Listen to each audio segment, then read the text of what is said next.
ดีเจ้าคลิปนี้นะเจ้าอีแม่มาพร้อมกับสายฝนอันโปรยปลายฮะก็เลยจะมาสอนเกี่ยวกับเรื่อง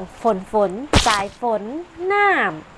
ำเกิดความแห้งแล้งแม่น้ำทั้งหลายแห้งแต๊กแก๊ก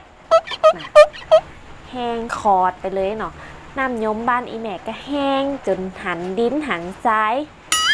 เข้าพรรษากันแล้วปกตินี่เข้าพรรษาแล้วฝนก็จะตกลงมาแต่ปีนี้นี่แห้งแต่นะยังทุกๆปีเนี่ยบ้านอีแม่จะต้องกลัวน้ำท่วมเนาะ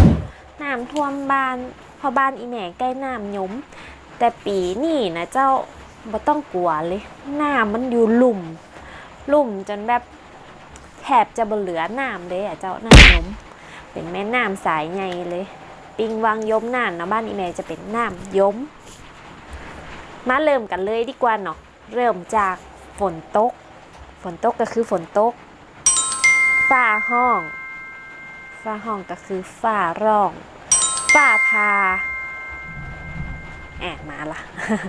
ฟ้าพาคือฟ้าพาเนาะฟ้าแลบก็คือฟ้าแมบมอม่านะเจ้า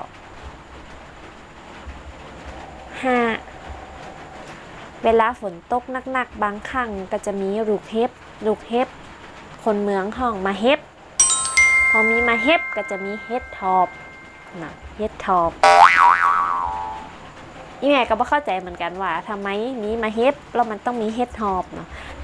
พอเขาตากฝนออกไปตากฝนเขาก็จะเปียกก็ภาษาเมืองก็คือเปียตัวเปียหัวเปีย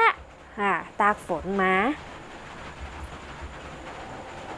พอตกหนักๆหนตาง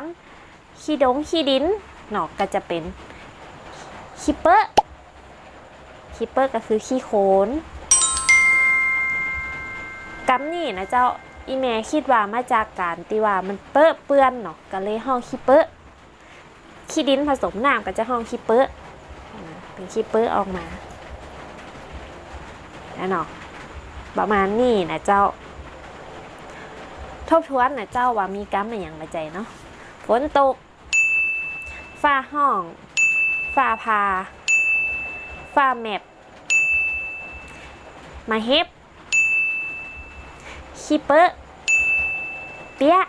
7 กรรมนี่แต่ว่าอย่างใครจำได้ห้องกับคอมเมนต์ตั้งลุมนี่ได้นะเจ้าจะได้เป็นการทบทวนไปในตัวเนาะแล้วใครตียะฮืออีเมลแปลกับไหนแหมก็คอมเมนต์ตั้งลุมนี่ได้นะเจ้าแล้วเดี๋ยวอีเมลจะมาตอบ